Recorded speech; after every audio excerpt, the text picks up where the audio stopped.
Hello and welcome to the ICOM NATHIST 2020 virtual conference. This is General Session 4, Potpourri, and I'm your moderator, Elizabeth Leith, and my helper today is Amanda Lawrence. The session will be recorded for later viewing. We also have a few YouTube links of some of the individual presentations that we'll be providing in the chat as the speaker is talking. Thank you all for joining us, and thank you to all the speakers in the session.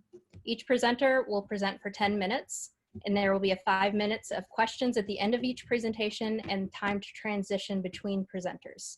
If we finish a talk early, we'll wait until the next assigned time for attendees who are planning on joining for a specific presentation. Please ask questions of the speakers using the Q&A feature found at the bottom of your screen. These will be asked in the order they are received. If any relevant questions have not been answered when we run out of time for the talk, I will ask the presenter to address them directly in the Q&A as our session continues. Also remember that the attendees can respond to other Q&A submissions that have been added. The chat function has been made available for technical questions and for conversing with other attendants. Please use this judiciously, as any nefarious or inappropriate use of the chat may result in you being removed from the session or the chat function being disabled. Please use our code of conduct document for more information. So far, we've been asking each attendee to chime in with where you're joining in from, and we'll try to update you with our session's representation and number of participations throughout the session. Please also bear with any technical difficulties we may have. Enjoy the session.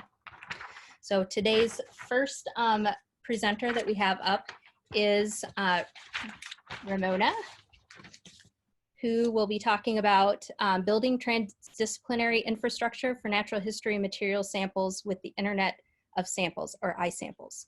So I'm going to let Ramona start her video and audio, and I'm going to share my screen to get her presentation up. Thanks so much, Liz. While you're getting the screen up, I'll say thanks for that opportunity to speak here remotely. I'm sorry that we aren't all together in Edinburgh, which sounds lovely right now, but it's really exciting to see people from all over the world here.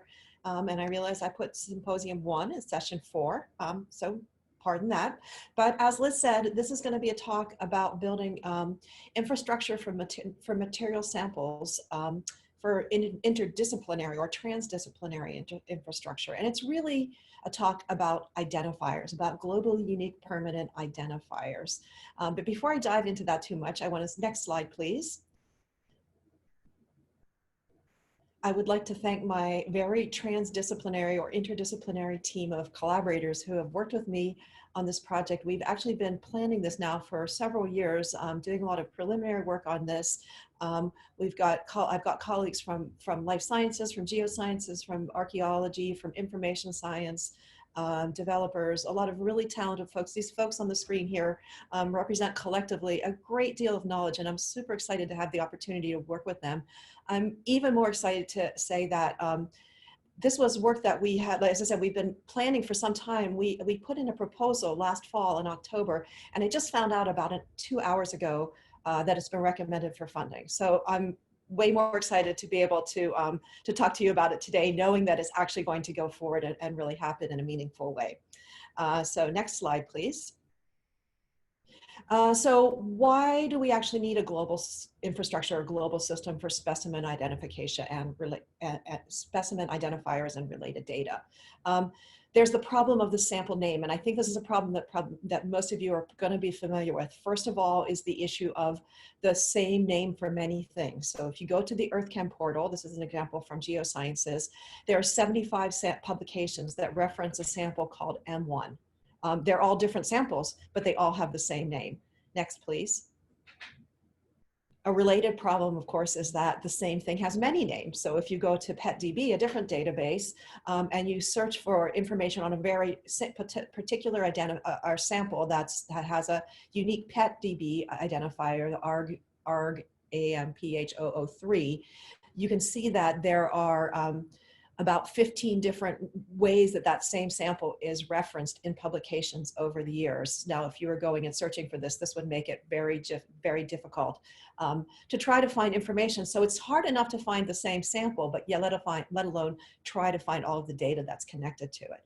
Next slide, please. Why else, what other reasons do we need globally unique permanent identifiers for specimens and their related data? Well, the bottom line is that most samples in the world are not fair. I'm sure that everyone in this call listening in works with samples in one way or another, with material samples in one way or another. And you put a lot of effort into curating those samples, into making sure that they're well cared for, that there's good information about them. But if there's not a globally unique, resolvable permanent identifier that links back to that information, it's very, very difficult for people to find that information. And it's even more difficult for them to link other data that's derived from the sample to it. And so if you read the FAIR guidelines, one of the first recommendations for being fair is having a permanent identifier. Next slide, please. Why else? Well, because of all the work that you all do, right? So people put a lot of effort into collecting specimens, into curating them, into making sure that, like I said, making sure that the data about them is accurate and up to date. And then those specimens often get used in very high impact publications, but without a good identifier and way to cite them, it's hard to give credit for people. You can list a local number, but those people who put the effort into going out and collecting and curating those specimens deserve the recognition for their work as well. And so good identifiers, a good system for citing identifiers will provide a way to give credit to the people throughout the whole lifespan of that sample data chain. Next slide, please. Finally, samples don't exist in isolation. We take pictures of samples. We do measurements on the pictures. We do measurements of the sample. We do text mining on the data label. Then we do big studies with it. And then that data gets aggregated somewhere else. There is essentially what we call an internet of samples, or a web of samples. And that's where the name iSamples came from, is this internet or web of samples.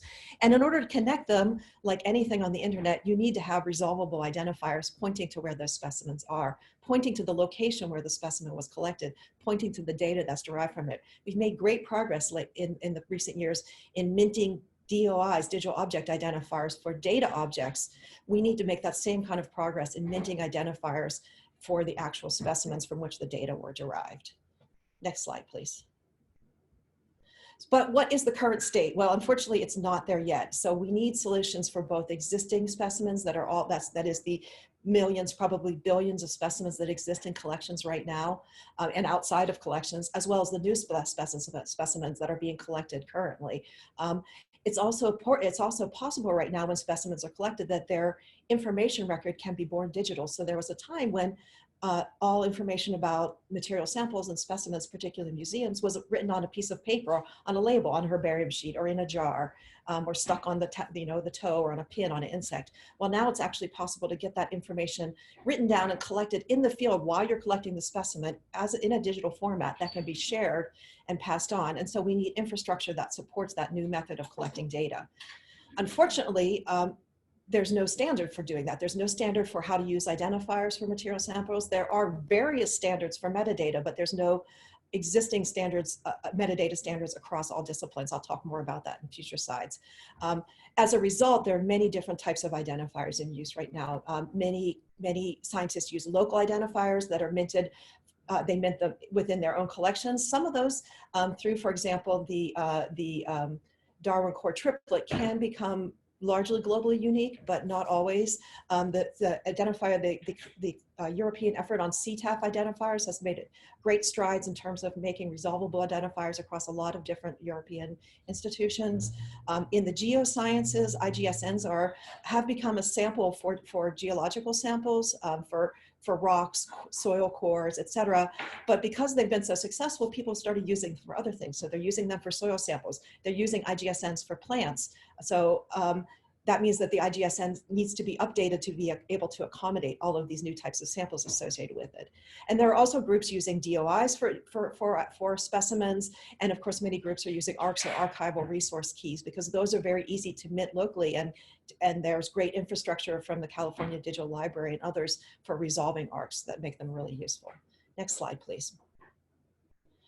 This is a picture. I was putting this talk together and I realized this slide is from a paper that's 6 years old already. Time really flies. This was presented at Tadwig in This was from work done at Tadwig in 2013 or 14.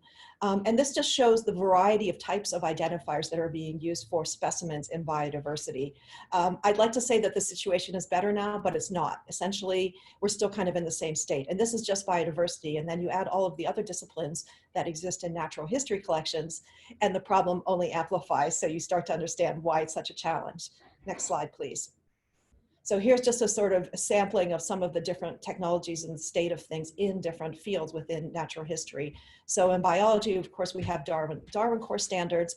There was a Darwin Core material sample core that was created, but unfortunately it was never published in the IPT. So that means that GBIF records are still essentially occurrence-based. They don't even tell you necessarily that the information is about a material sample. The International Nucleotide Sequence Database, Data Collaborative, the INSDCs, that includes NCBI, EBI, JJDBN. This is being recorded, I'm sure I messed that up, great. But the biosamples database, they issue identifiers for samples when you submit to those databases, but those don't really have all the good requirements for identifiers for globally unique, permanent, and resolvable identifiers. I should go through this quickly. So of course, as I mentioned, FAO they're using DOIs for plant genetic resources. In archaeology, our open context is a great resource for storing information about physical artifacts, and they're currently minting stable URIs, but they're just URIs. So the stability of them is in question. They're planning to switch to the use of IGSNs as part of this iSamples project. In material science, NIST has some standards. That's the US National Institute of Standards and Technology. And of course, as I mentioned, IGSNs are being used in earth and space sciences. But even in that field where there's a sort of a standard, there's still a lot of work to do to drive adoption and make sure that there are uniform practices happening. Next slide, please. So how can we start to solve this problem? Well, I think the first need, I should say the team, my team and I think a lot of other people, I hope that by now that we've convinced at least some of you that there really is a baseline need for a stable, resolvable, GUID stands for globally unique identifiers for specimens, for their collections and the locations or sampling features where they're collected. At the same time, we have to recognize that there is already a lot of infrastructure in place. There's an existing system and a lot of stakeholders who are already doing things. They're already minting identifiers. They're already collecting metadata. They're already got collections management systems in place. So we need to take a federated approach that will work with all of those different systems. And we need, I really believe that we need a cross-disciplinary metadata standard. Darwin Core is wonderful for biology. But even within biology, there's also the Genomic Standard Consortium, which builds the MIXA standards. And then we've got the IGSN, which isn't really a standard, but has some standardized, some internal vocabulary that they use. And then we've got zooarchaeology, where they've got lists of controlled vocabularies, but again, not really a standard. But the way that research is being done now, the way that we're doing interdisciplinary research, a soil sample that's collected by a geoscientist can be reused by a biologist. And a zooarchaeological specimen, for example, some pottery could be reused by a biologist who's looking at, what was in the soil that used to make that pottery at the time. So samples can be used across disciplines if we were to have a core set of elements for all specimens that can be used regardless of the discipline. And then closely related disciplines could have sets of shared metadata elements. And then of course there would be discipline specific profiles. But in order for this to happen, we need to have the infrastructure to collect that metadata, and then the governance and infrastructure to make that metadata useful, similar to what exists for Tadwig within biodiversity. Some international interdisciplinary group needs to govern those standards. Next slide, please. So I'm just going to briefly highlight what we plan to do with the iSamples architecture to start to build some of that infrastructure.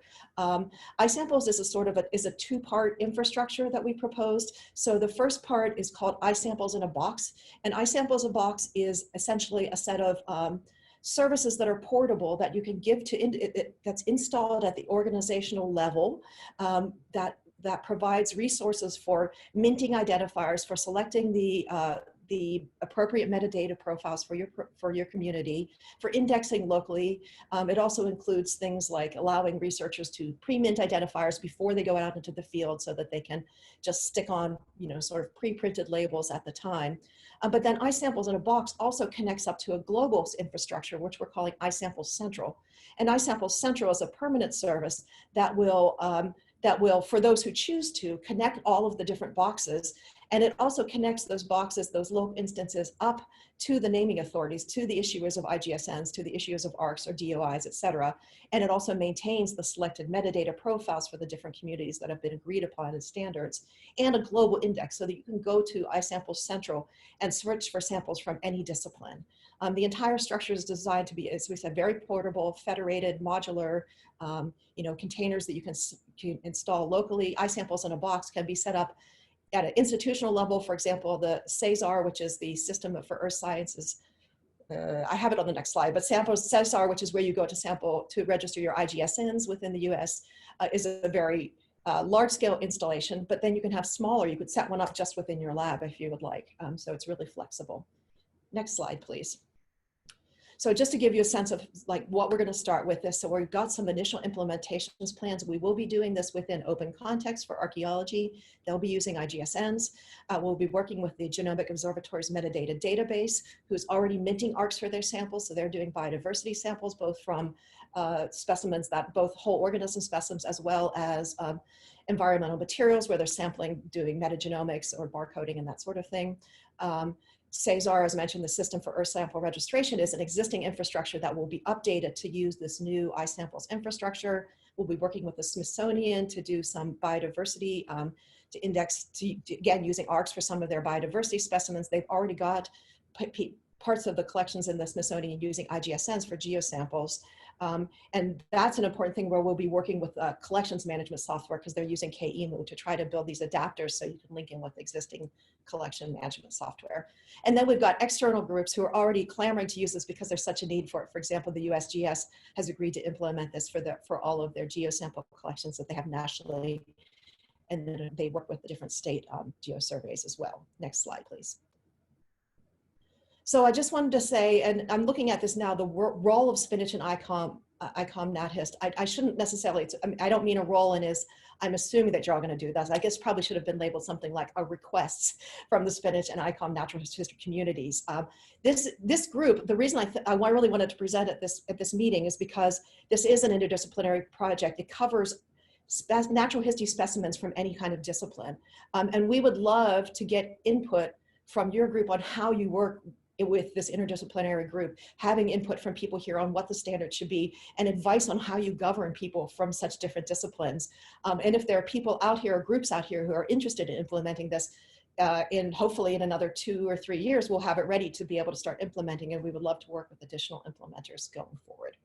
And with that, I have no clock. I hope I'm reasonable for time, but let me take a look at the questions. No open questions. Okay. Wow. Well, now it looks like we're almost out of time, aren't we? We are getting close to the end of time, but I know Peter's talk is going to keep us on schedule. So we do have a few minutes if people do want to ask some questions. So there's a question here from Barbara Tears, who may not actually be Barbara Tears, I think, asking, that says, it's a key ingredient of the extended specimen network is that idea of being a catch-on. What is the timeline? So I want you to know that we cited the extended specimen network in our proposal as a justification for doing this, because we thought that this is a really important component of that. So the timeline is, we hope that, I believe that we put in for the project to start in August 1st, either July 1st or August 1st. So we expect to have some, we're using an agile development workflow essentially. So we hope to have some implements, not the implementations, but some pieces up and running within the first year. We will be having some community workshops. So that's another thing. So if you are interested in taking part in this, please do reach out to me, and I can try to set you up with when we have community workshops for feedback and get that going. So we hope it's a 3-year project. You can have these proposals for up to 5 years, but we really want to get it done fast because we think the need is so urgent. We do have iSamples.org website, but we haven't put anything on that. In answer to Fritz's question, how international will this effort be? So the project that's Siobhan's question. The project was funded by the U.S. National Science Foundation, but we were very careful to write in there international coordination. So for example, we have people from DISCO on our steering committee, folks from Australia where they're doing a lot of work on this. So we realize that what we're building we can only fund US institutions to build this through the money we have, but we want it to work internationally. We want to make sure that what we do is consistent with what's happening through other funders throughout the world. Yeah. Did I miss anything? Would museums need to standardize their collection stated data storage systems? No, I don't think there would. I don't think they will have to, because iSamples is made to really work with whatever you want it to work with. But that said, I think there would be a lot of advantage to museums standardizing at least what metadata they use and the way that they mint identifiers across different museums. Is iDigBio involved in iSamples? No, though I think Gil is also, we've asked him to be on the steering committee as well. Not directly involved, though obviously we're happy to work with iDigBio to the extent possible. All right, thank you, Ramona. Yep, okay, thank you so much. Mute yourself and take your video back off. Okay. Next up, we have Pieter Huybrechts, who will tell us about citizen science as a tool for connecting cultural heritage and natural history collections, providing valuable opportunities for enrichment, linked data, and fairness. Peter's joining us from the dead of night in Germany, so he sent a pre-recorded video that I will play, but he will be here to answer questions after it is done. So give me just 1 minute to set that.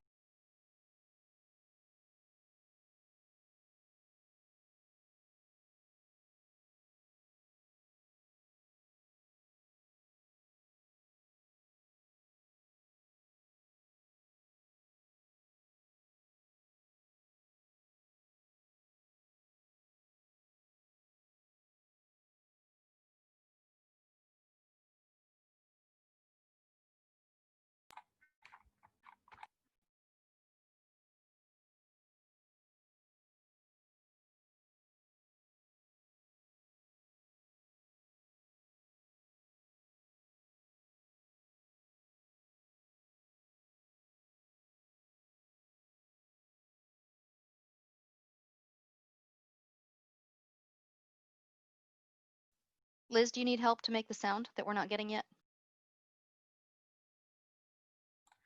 I muted, that's why. There we go, let's start it again.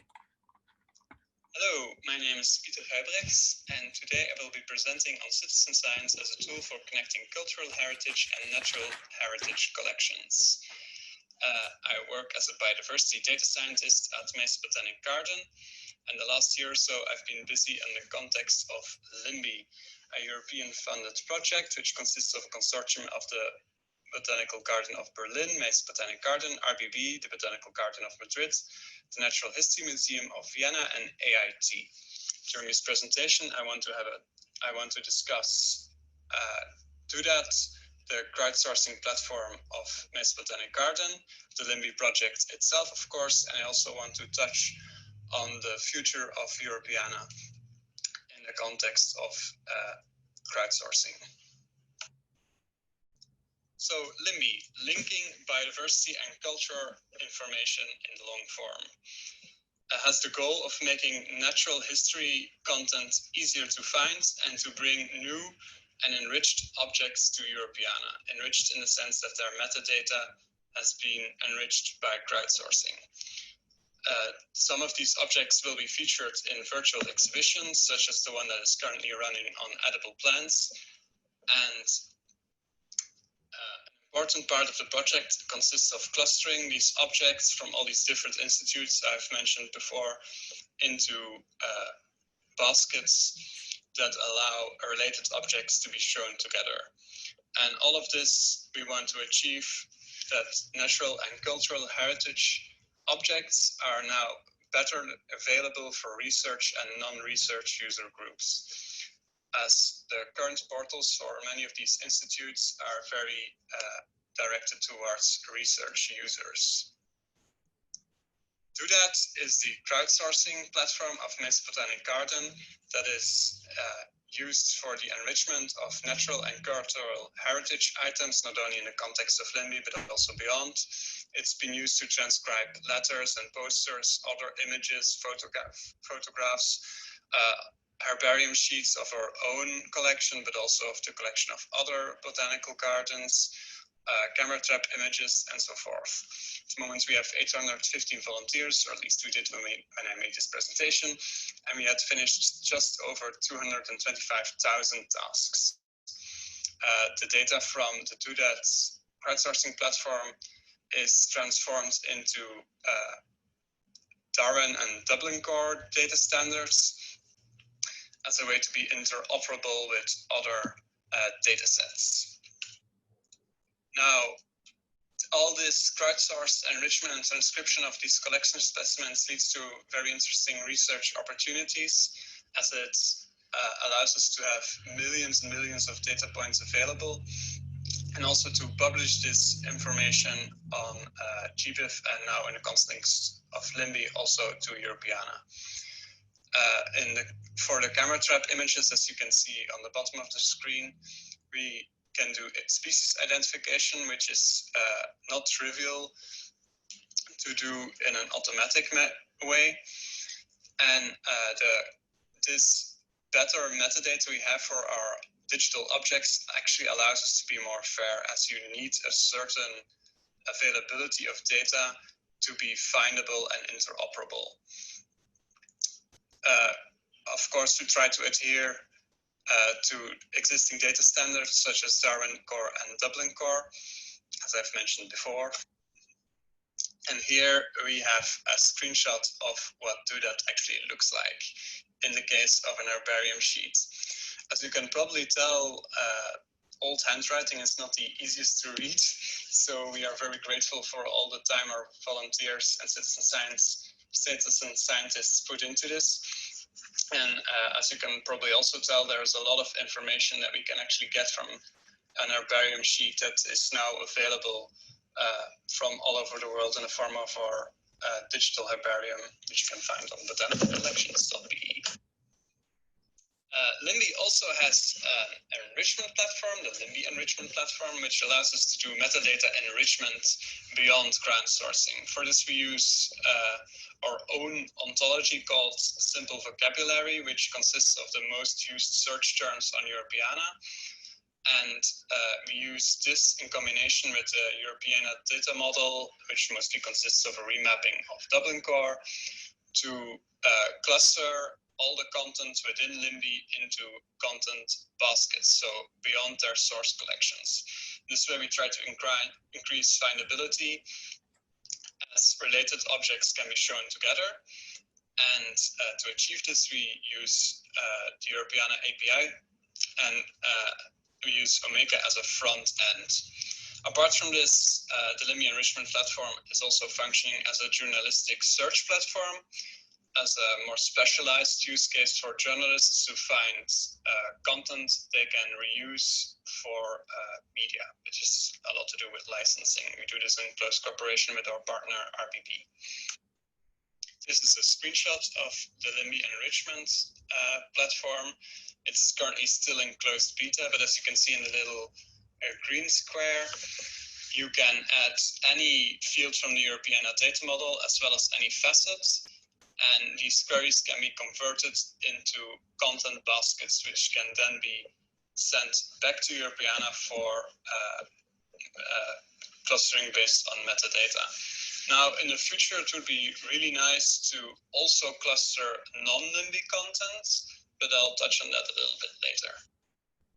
Now, does all this crowdsourcing actually make us more fair? Does a very rich metadata set actually make your collection more findable, accessible, interoperable, reusable? Not necessarily. It all depends on your data usage policy. I've borrowed this old slide from a Europeana presentation where you can see that only a quite small fraction of the content on Europeana, 27% in this case, but it's probably changed by now, is actually open and reusable. So now I want to plead to everybody who works with their collection data sets to make your data available. Even if you have a very rich and accessible data set or metadata set about your objects, if there are restrictions on their reuse, they severely hampered. Well, they aren't very fair. So I plead to embrace data standards and to use existing ontologies where you can. Try to use identifiers when you reference to something, and that way you can connect to other knowledge bases. So use ontologies like schema.org and reference to Wikidata objects, and store your own objects as persistent URIs, so people or machines, in fact, can refer to your objects in the future. So now, what does the future hold for Europeana when it comes to crowdsourcing? First, there isn't a significant barrier to get your content on Europeana at the moment. We are going through the Open Up infrastructure, but Europeana and the AAAF working group are currently working on integrating AAAF even further to decrease the barrier to get content on Europeana, which would mean that any AAAF compliant media could get ingested directly into Europeana. And if a manifest doesn't exist, Europeana could generate one. This also includes the AAAF Change Discovery API, which is still on version 0.3, where Europeana could sense a change in the media, which might be metadata or the object itself, and incorporate this change into the Europeana, or vice versa. Nice Botanic Garden is offering all their herbarium sheets as AAAF compliant images at the moment, and we're also offering metadata as in manifest and in RTF, as well as the Botanical Garden of Madrid, which is offering its digital library in AAAF compliant documents, which includes OCR data. I touched on it earlier, but at the moment we are not able to add any metadata to objects that we do not have, that we haven't offered within LIMBY. But in the future, this might become possible through the European Annotation Api, which is currently in alpha. This is a REST API that allows any holder of an API key to create, manage, and retrieve annotations in Europeana objects, which would mean that users or machines could add or correct or enhance metadata on Europeana. At the moment, we are, for example, enriching our own biodiversity content with vernacular names in over 20 languages on Europeana, but we are not able to do this for any objects that are not offered within LIMBY, even though we have the infrastructure. And through the Europeana Annotation API and the LIMBY Enrichment platform, perhaps in the future we could. And we could also form bigger clusters that include objects that are present on Europeana but have not been offered in the context of LIMBY. Then finally, I also want to plead for a higher degree of portal round tripping, as at the moment Europeana is very good at referring back to its source institutional portals, but institutional portals aren't very good at referring to Europeana, which is a shame because Europeana, through its enrichment schemes, sometimes offers more rich metadata, or at least different data than is present on the institutional portals. And different data can be an issue, as data isn't static and metadata isn't either. So when a change occurs on Europeana or on the institution portal regarding an object, this change should also find its way back to the other portal. And this is where the AAAF Change Discovery has a lot of potential, as it can find and propagate these changes in AAAF resources. Europeana as such has just the potential to become an annotation or citizen science platform in itself. And I think that is a very exciting thing. Thank you for your attention. I hope you liked my presentation, and bye. All right, Pieter, if you'd like to join in. Hi. So I just saw the first question. Do you advocate fair and open reuse when projects are uploaded into LIMBY before volunteers start working and adding to the metadata? Or are the number of institutions that reuse the LIMBY limited in number? So any data that we gain or that becomes available through our crowdsourcing platform is licensed under CC BY, as we are obliged to under our data management platform. That means that anybody is free to reuse it for whatever they want, as long as they refer back to the platform or Mass Botanic Garden.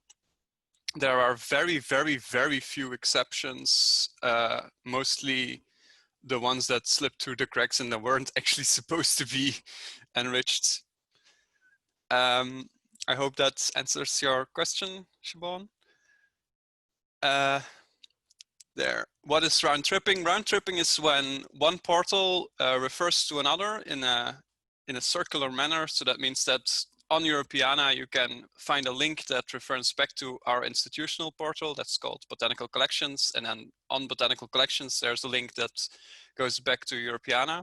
And data round tripping is when there is a change on our portal. For example, if we find out something new about a specimen and we update our portal to reflect this, that this change is automatically ingested by Europeana. And that the change is also visible over there, which is very much not happening at the moment, but would be very nice. All right, does anyone else have any questions? I want to remind all the attendees too that you don't have to wait for the end of the talk to submit questions in the Q&A. You can add stuff in there at any time. So we'll see them in the order that they came in throughout the talk.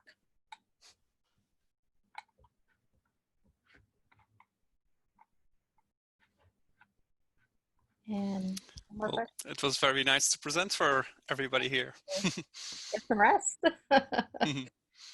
Yeah, wasn't very easy to talk to an empty room. It is. It's a lot different trying to get your videos pre-recorded. Even presenting in this kind of situation is a lot different. I think we can probably, we're close enough that we might be able to go ahead and start Caroline's talk. So Peter, if you would turn off your audio and video. All right, bye. Thank you. And Caroline, if you could come on, please. Hello. There she is. Okay, I'm going to share my screen, so give me just a minute to get that going.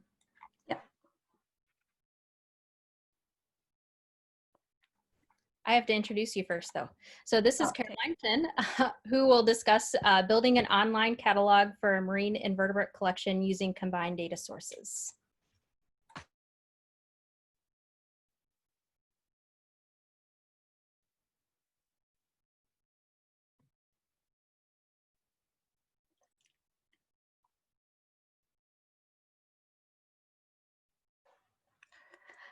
Okay, so hi everyone, hello from New Zealand. My name's Caroline, and today on behalf of my colleagues, I'd like to share our experience with building a web portal for our online collection.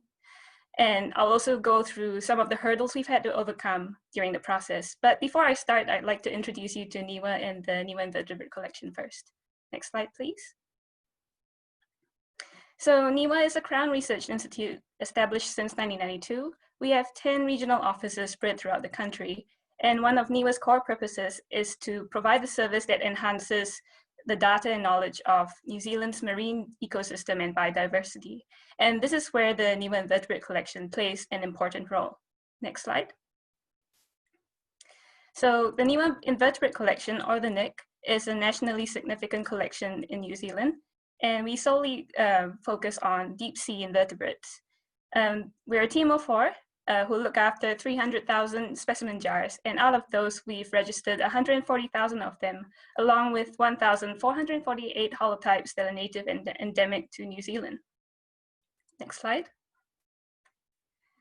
So our samples have been collected at sea since the 1950s from various biodiversity surveys and fisheries trawl surveys, and they've also been collected from New Zealand's exclusive economic zone, the Ross Dependency of Antarctica, as well as the Southwest Pacific. So these samples get sorted into taxon groups, recorded and labeled, and if we have time, we photograph them as well. and then we preserve them in ethanol, formalin, or freeze them. And once they're back on land, they get curated at the invertebrate collection, registered on the collections database, and then identified by our in-house taxonomists, or otherwise, we send them to worldwide experts within New Zealand and internationally. Next slide. So we use two databases. The first one I'll introduce you to is the Atlas Image Database. And this is NIWA's online digital management system used to organize and store our images and videos. Next slide. So Atlas allows you to bulk upload thousands of specimen images along with the associated metadata. And we also use Dublin Core for our metadata as well as IPTC. Once we've uploaded our images, Atlas automatically generates a unique number for each image, which we call an asset ID. Next slide. And when you click on the thumbnails of the images on the site, that just expands the metadata for you that comes with the image, and you're also able to download the image along with the metadata on the site. Next slide.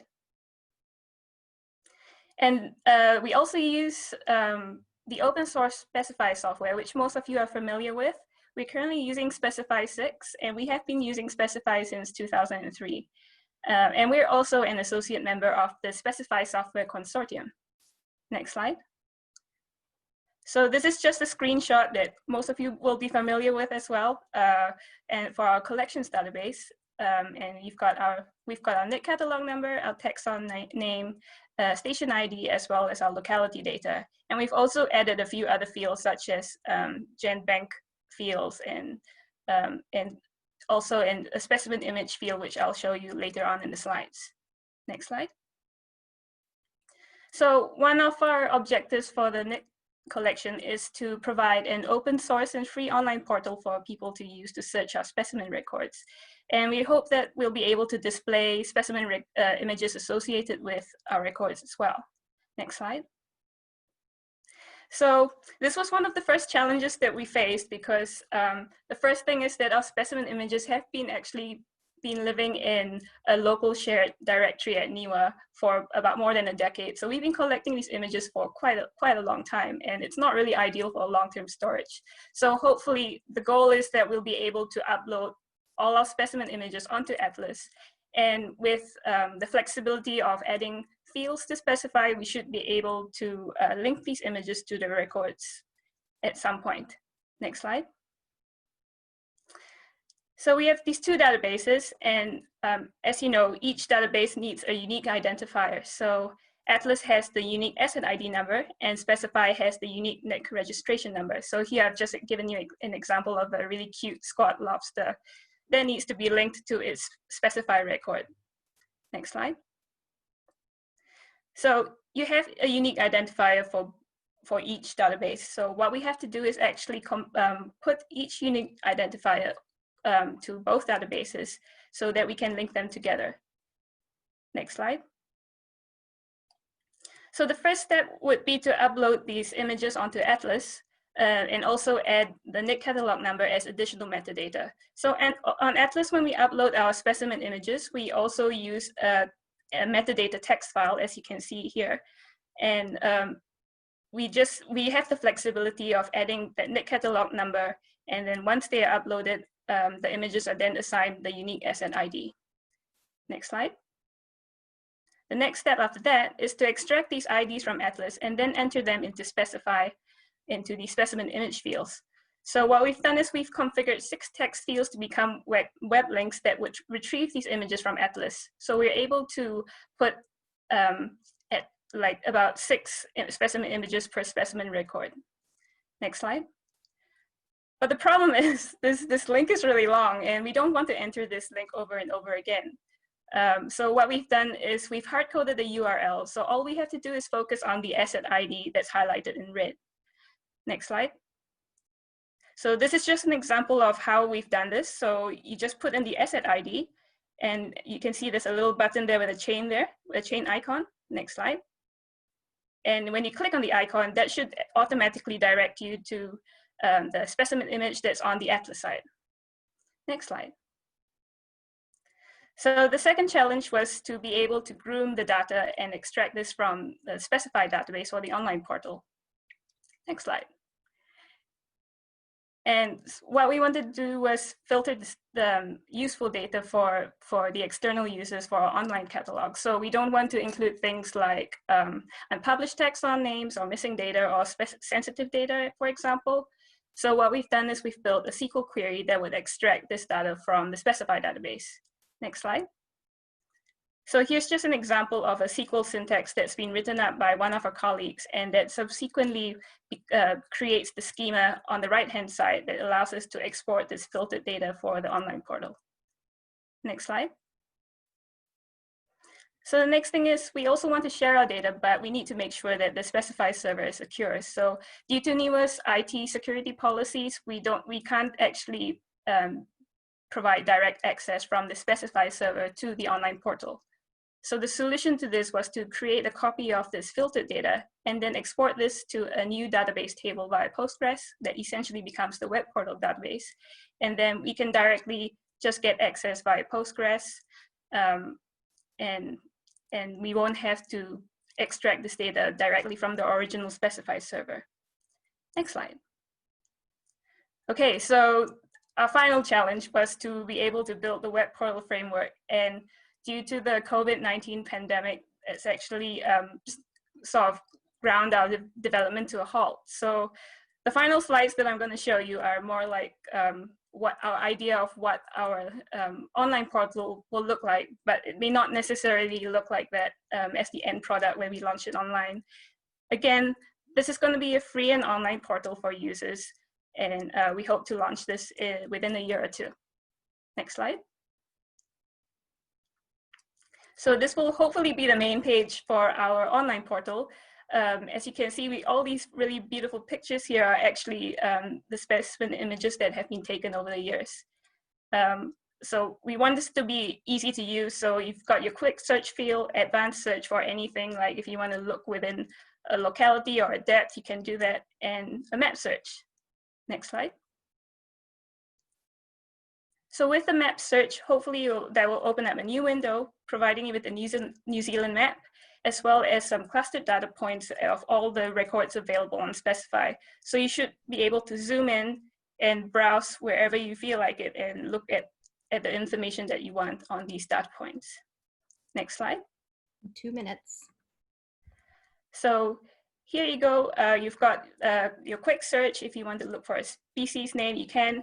And I've kind of, what I've done is I really like the idea of how the search field was with the World Marine Species Register, and they've got a similar species picker list like this. So so you click on the species name, and that generates a list of species generated from the Specify database.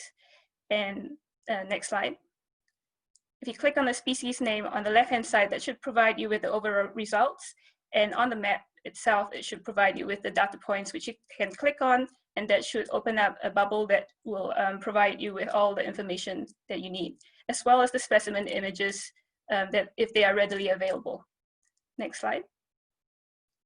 Hovering over one of the thumbnails as well should enlarge the size of the image, and you should be able to download the image from the map, as well as look at the associated metadata that comes with the image. Next slide. So hopefully you're also able to export all these results as a CSV text file. And if you want to look at it in a different view, like a table format, you can do so by clicking on the icon below. Next slide. So this is a table format. So that should be able to give you a very quick overview of the specimen records that you looked at in the map search, giving you the locality data and where they come from. And again, you can export all these results as a CSV text file or filter them with just images only. Next slide. Also, you can click on the plus sign on the left-hand side, and that should open up a new window again, providing you with the full information of the record, along with the specimen thumbnails. And again, just like the map search, you should be able to hover over these thumbnails and download the image and also look at the associated metadata.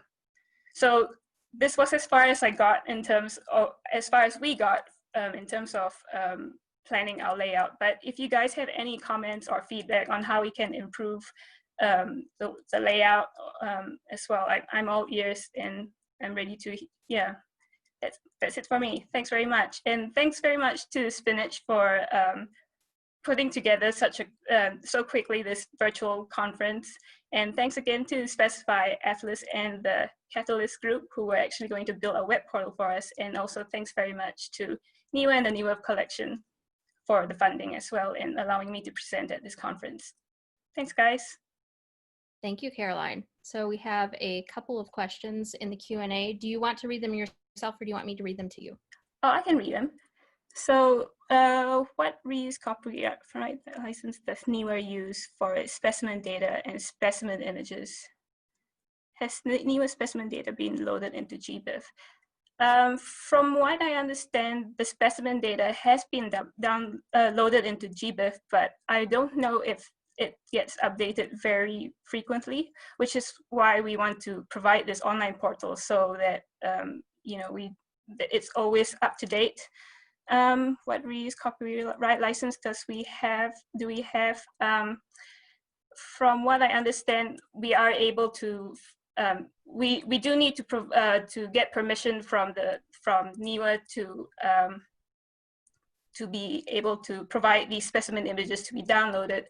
But you will probably have to state that these images come from the NEWA Invertebrate collection as well. The next question. The functionality of your proposed web portal seems to mimic exactly what the specified web portal does. Any reason why you are not using that? And that's a really good question because we've actually thought about this as well. And one of the reasons that we actually considered using the web portal, but one of the reasons was because it had to do with the IT security policies again. We weren't sure if putting our images on the specified cloud, for example, would adhere to that. And also, I think if we needed to use the web portal, we would actually need an experienced software engineer or a systems administrator to set that up for us. But NEWA is a huge research institute. We're focusing on various, research fields. So, the IT department have lots of other areas to focus on. So I think if we had to build the web portal, it could actually take some time for them to actually think about it and set it up for us. Okay, are there any other questions? We've still got some time before the next presenter. I think we're up to 170 participants today, so we've got a pretty good showing for tonight's session. And thanks everyone for tuning into my talk. It's really nice to share this with you.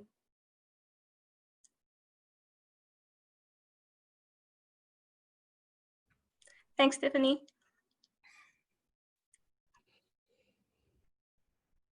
Paul, should we wait longer for the next talk or should we go ahead and start the next one?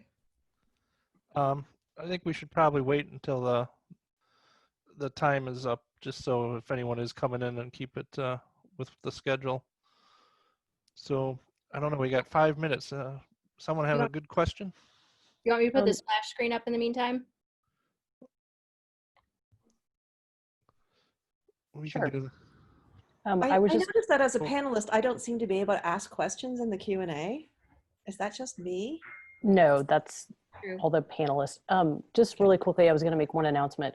Since we had this really nice talk on, excuse me, on Specify from Caroline, there is a Specify Symposium tomorrow morning. That'll be the first session. So if you want to hear more about Specify, come then. And then they're also doing the vendor Q&A just following that session. So. Someone had their hand raised, but I can't find my own chat to tell you. Do you guys see that, or does it just me? There is a question about what's your favorite specimen you've imaged so far? I was going to say that that's a really difficult question.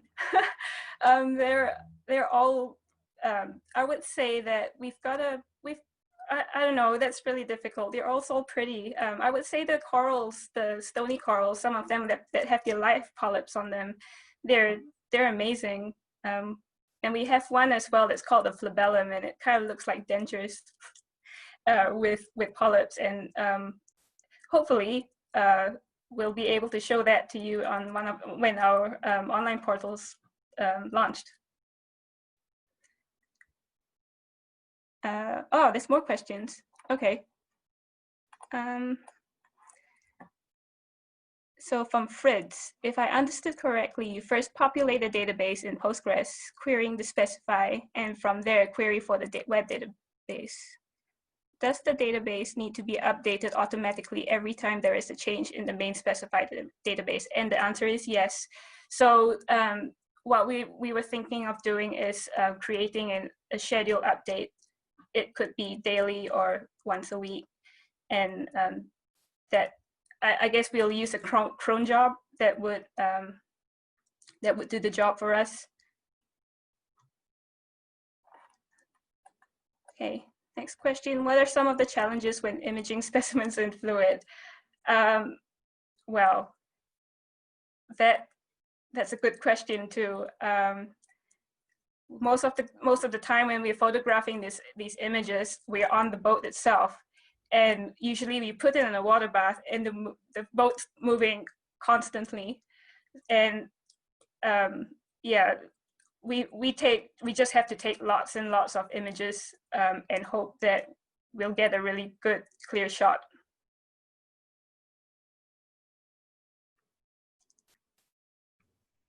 If anyone has questions from our previous presenters also, they're still here in the panel, so we can kind of backtrack to some of them if we've got extra time, like right now too.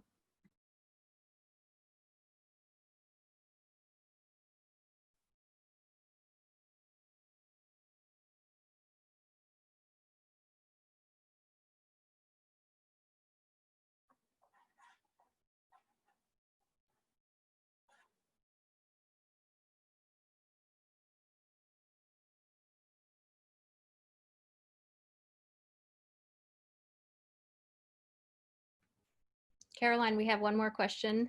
Do you work in SEM too?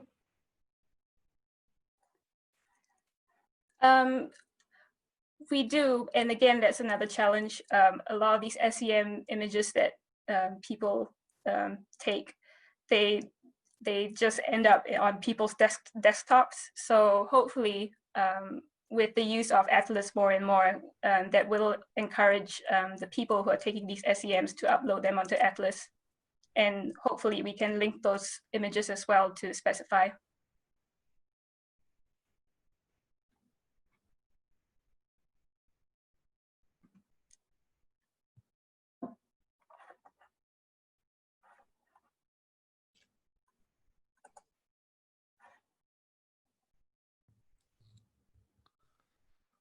Well, really a great job by all three presenters so far. I thank you for braving all hours of the day and night to come and give a talk. I think so far it's been absolutely excellent.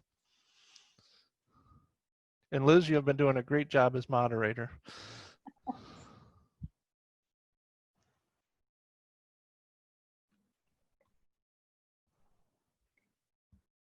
I think we might be close enough that I can probably start on to the next speaker.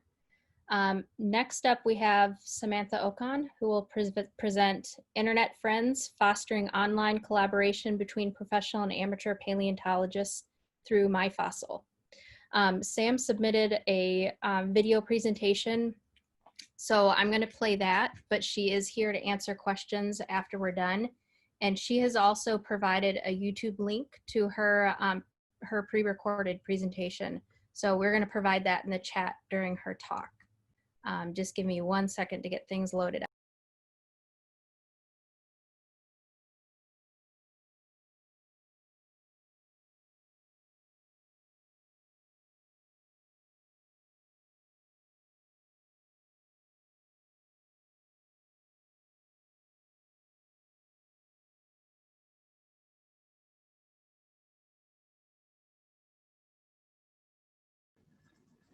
Hello, I am Samantha Ocon, a rising master's student at West Virginia University and the lead curator of the myFOSSIL e-Museum, which is hosted out of the Florida Museum of Natural History. Today, I will be discussing the myFOSSIL eMuseum and its role in fostering online collaborations between paleontologists of all backgrounds. Fossils are fascinating relics of our natural history that attract people from a wide variety of backgrounds and interests. Some of these people may pursue a career in paleontology, while others may enjoy paleontology as an enriching hobby. It is between these two groups, unfortunately, that a divide exists within the field of paleontology. Amateur paleontologists, which are also referred to as hobbyist paleontologists, are those who do not get paid to participate in paleontology. These paleontologists are often avid fossil collectors who amass collections of their finds, which they sometimes meticulously curate and label themselves. These collections, which can grow to massive sizes, often remain inaccessible to science. Additionally, hobbyist paleontologists often do not have the opportunity to work within museum collections or conduct peer-reviewed research, despite their ability to contribute valuable insight into their favorite taxonomic groups and collecting localities. The other division, professional paleontologists, are those that get paid to participate in paleontology. These paleontologists often have graduate degrees in paleontology or related fields like geology and work in museums or institutions of higher education. Professional paleontologists often have access to institutional resources like libraries, museum collections, and valuable research experience. Scientific collaborations between these two groups, which can result in revolutionary new discoveries, are uncommon due to the lack of communication and sometimes exclusionary behavior from academic circles. The FOSSIL project, which is sometimes shortened to FOSSIL, was an NSF-funded initiative active from 2013 to 2019. FOSSIL was born out of a collaboration between the University of Florida College of Education and the Vertebrate Paleontology Division of the Florida Museum of Natural History. The ultimate goal of the FOSSIL project was to create an online community composed of people across the spectrum of paleontological knowledge. We sought to achieve this goal in multiple ways, including in-person workshops, a mobile app, social media accounts, and a website. For example, the FOSSIL project hosted a digitization workshop aimed towards hobbyist paleontologists that assisted them with data collection, documentation, and uploading their specimens to myFOSSIL. However, FOSSIL focused on digital methods primarily for creating a paleontological community, such as the FOSSIL Twitter, Facebook, Instagram, as well as the FOSSIL app and the myFOSSIL web. The myFOSSIL website and app are home to a multitude of different features that allow for the building of our community. There are forums as well as groups which provide a venue for users with shared interests in the field of paleontology to interact through posts, specimens, and comments.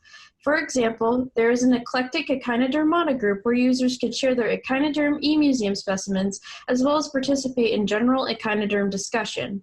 One of the major features of both the app and the website is the myFOSSIL eMuseum, which is a digital specimen repository that accepts contributions from all members of our community and features rotating exhibits based on taxonomic classification, geological age, data quality, and more. The process of uploading specimens to myFOSSIL begins with either the mobile app or the myFOSSIL website. First, users are prompted to add photographs of their specimen. Through the website, a user must have already photographed their specimen, but on the myFOSSIL app, users can photograph their specimen as they begin uploading. Additionally, the website and app provide guidelines for what is considered high-quality specimen photography, i.e. photos that are clear, well-lit, on a solid background, and include a clear scale. We also ask that users upload multiple photos taken from different angles so that every side of the fossil is represented. After the photos are uploaded, users are prompted to enter data associated with the fossil in subsequent steps. There are several key aspects of data that myFOSSIL asks for when a user uploads a specimen. The first is a taxonomic classification. The myFOSSIL eMuseum has a built-in framework for Linnaean taxonomy that makes our eMuseums searchable by these taxonomic classifications. When users first enter this information, they can type each field by hand or use the taxon wizard, which allows users to search by a common or Linnaean name, then auto-populate the rest of the fields based on data pulled from the paleobiology database. Subsequently, users are prompted to enter the location where a fossil was found if possible. In the mobile app, users are also given the ability to use a geotagged photo to auto-enter the location where a fossil was found. Next, The website asks users to enter the geological context, which involves the geochronology, or geological age, and the lithostratigraphy, which is the surrounding rock layers of the fossil. Regarding the geological age, there is also a geochronology wizard built into the website that allows users to search for and select a division of geological time, and then autofill all of the other temporal fields if possible. None of these fields have to be filled out at the time of uploading, but they are eventually required for a specimen to be designated research grade. Finally, there are the dimension and field notes fields, which we do not require for a specimen to be marked research grade. These fields include identifier, collector, field notes, measurements in centimeters, and more. After a specimen has been uploaded to myFOSSIL, any user on the website can comment on it. In addition to this, there is a team of volunteer eMuseum curators who work with our uploaders to improve the data quality of our eMuseum specimens. Curation begins in the curation queue, where curators can view all of the specimens that have not yet been curated or have been updated since last marked. As curators view the specimens, they examine them for quality and completeness of the aforementioned fields. If those are all present, the specimen is marked research grade and assigned a GUID, or Globally Unique Identifier, which is essentially like a universal catalog number for digital specimens. If the specimen is missing some of these aspects, it is marked curated, and the curator works with the uploader to fill in those fields. For example, if the specimen does not have any taxonomic classification, the curator would help the user identifying it. During this process, the curator does not edit any of the metadata, with an exception to misspellings. All editing of the fields is done by the uploader of the specific fossil. If the specimen does not include a fossil, for example, a misidentified rock, it is marked not a specimen and removed from the eMuseum. myFOSSIL is nothing short of successful in its goal of creating an active community centered around paleontology. We have an active user community of approximately 1,810 active users who have uploaded nearly 4,000 fossils. Our 7-person curation team, composed of both professional and hobbyist paleontologists, has marked 2,160 of those as curated and another 340 of them as research grade. Finally, our eMuseum also holds approximately 66 3D fossils, a feature we hope to expand upon in the future. Speaking of future directions, myFOSSIL plans on sending the data associated with our research grade fossils to iDigBio. iDigBio, which stands for Integrated Digitized Biocollections, is a globally accessible aggregator of museum data from around the world. Researchers can then use the myFOSSIL data combined with data from countless other global collections to ask large-scale macroevolutionary questions about life on Earth. Within myFOSSIL, we also have at least 2 more years of website updates planned. We are also in the process of surveying our community to assess their needs and wants from future myFOSSIL updates. We are also planning to host an upload-a-thon focusing on different groups of fossils our users would most like to see added to our eMuseum based on data from that same survey. Thank you so much for virtually attending my talk. Please follow the Fossil Project on our social media accounts and join us on our website and mobile app. I would like to thank the other eMuseum curators, Jennifer Bauer, Gloria Carr, Bill Heim, Sean Moran, Victor Perez, and Mackenzie Ross for assisting me with curating our digital natural history collection. I would also like to thank the Fossil Project and iDigBio for funding my travel, NSF for funding the Fossil Project, and the University of Florida and the Florida Museum of Natural History for housing this wonderful project. Finally, I'd like to thank the coordinators of the Society for Preservation of Natural History Collections for ensuring the delivery of this conference digitally in such a stressful time. Thank you so much. Thank you, Sam. You can put your audio and video on. Here she is. Okay. Are you going to ask the questions and answer them, or do you want me to ask the questions? I can go ahead and read them out loud. So first I'm seeing, are these specimens accessible for research? So the specimens themselves physically aren't accessible for research since they are housed in amateurs' private collections. But the reason that we require photos taken from multiple angles is so that a researcher looking into these fossils can kind of visualize what the fossil looks like from all sides, and it can still be used for research. On top of that, they also provide valuable like metadata, so at least we still have the occurrence as well. And that'll also help when the data is ported over to iDigBio. How do I deal with issues with provenance and sourcing of private collections? It sounds like a really cool project. So when people sign up for myFOSSIL, and one of the stipulations we have when people try to contribute a specimen to myFOSSIL is that it has to be collected legally, but it's still hard because sometimes people don't necessarily tell the truth, for example, and so that's something that we grapple with as a team, and it's usually something that involves a team-wide discussion of like, well, what do you think? And we try to come to our best conclusion in that situation. And then I see, so do you agree with the idea that perhaps there are great data in amateurs' collections that science is losing? In a lot of cases, I do think so. There seems to be some distrust between amateurs and professional museum workers, sometimes thinking that we may take their fossils. And so I think a lot of really wonderful finds or even just valuable data points are being lost to amateurs protecting their fossils from large institutions and from researchers. So I do think, and on top of that, amateurs also have a lot of expertise on their favorite collecting sites. So I do think we are missing out on a large chunk of valuable scientific information by not including amateurs in paleontology. If the fossils are in private collections, they cannot be published in most journals. Do you address this in any way? So this is something, again, that we're working on. So coming up, we're actually planning on revisiting the website and revamping stuff. As you may have heard in my talk, the myFOSSIL original NSF funding grant ended in 2019, and now we're revisiting the site and seeing how we can revamp it. So we have tried to submit papers before using myFOSSIL specimens, and some papers will accept them, some papers will not. So that is something that we're working on and hoping to look into as we port data over to iDigBio. Which measures do you take for preservation of collection? By giving some chemical treatment whenever required. So we don't work with the physical collection, everything is digital. So the only thing we're preserving is our data, which we're porting to iDigBio, so it'll be stored in on two different websites. And so we won't have any physical fossils involved, although we are housed out of the collections of the Vertebrate Paleontology Lab. But those specimens are not entered to myFOSSIL. Any more training workshops planned for amateurs? One of our local club members attended one of the myFOSSIL photography workshops and enjoyed connecting with professionals in other clubs.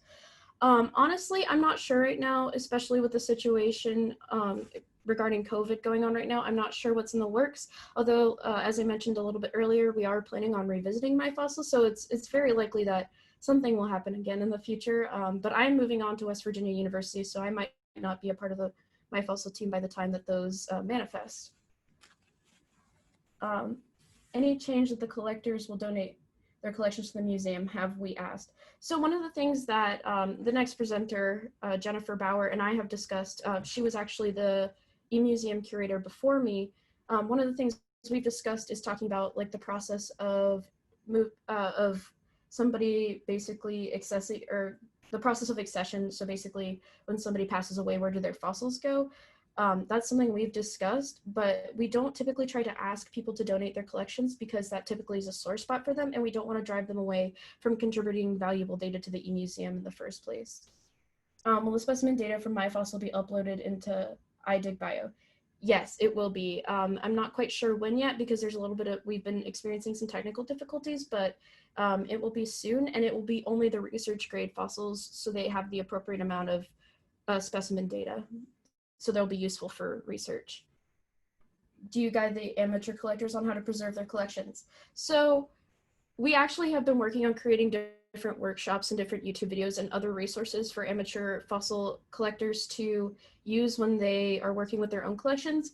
I'm not sure if there's a YouTube video on that per se. I think there is actually one on cleaning fossils and preserving fossils, if I remember correctly.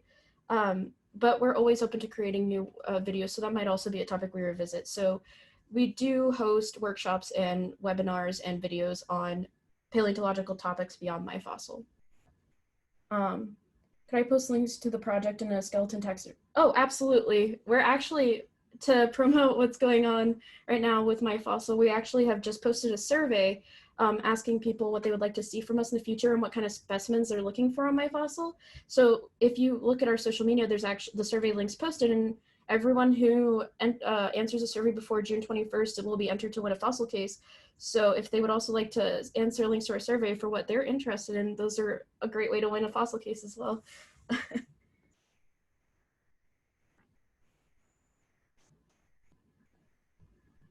Thank you, Sam, for all the good answers to those questions. No problem. Thank you guys so much for attending. No problem.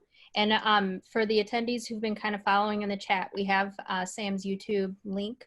The first few times we posted it, it had a period because it was part of a sentence. So make sure there's no period at the end of the link and it should work fine. Oh, we got one more question. So what is a fossil case is the question. It's basically like a protective storage case that also displays your fossils for people to use in their house for their private collections.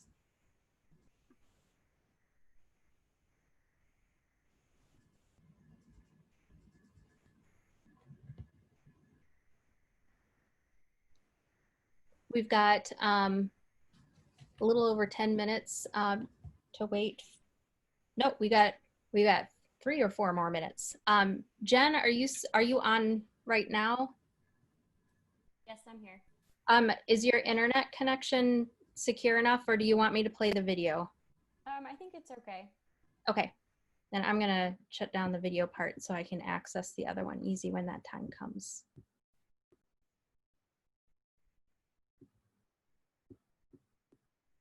I feel like we need to share some like corny museum jokes or something to pass the time, but I don't know any.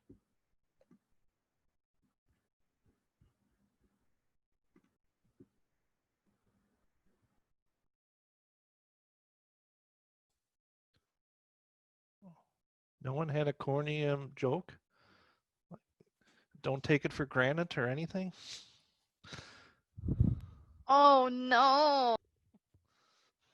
Great job, Sam. We have a good history of working with amateurs at the Field Museum.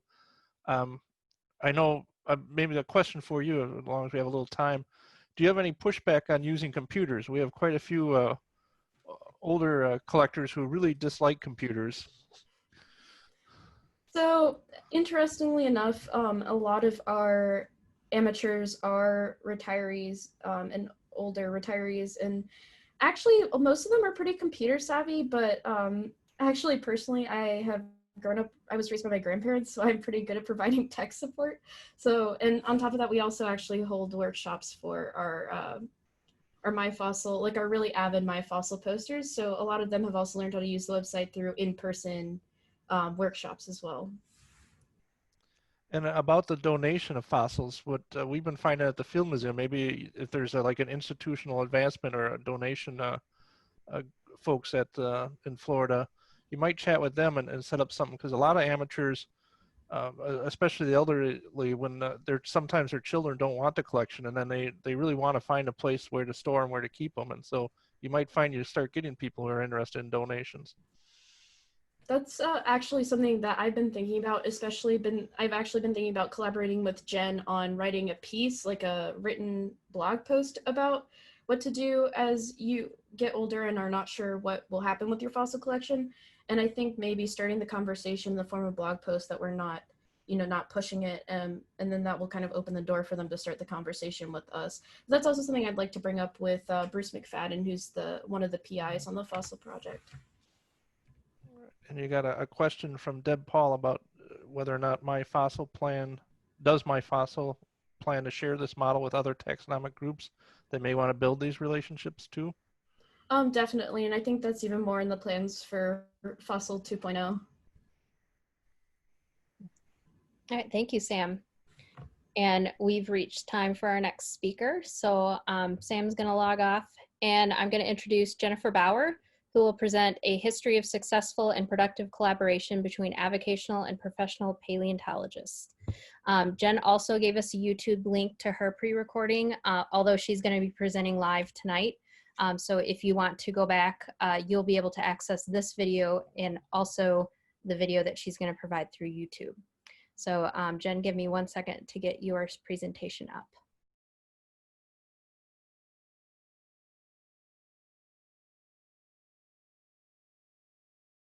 And you are still muted too. So just remember to unmute.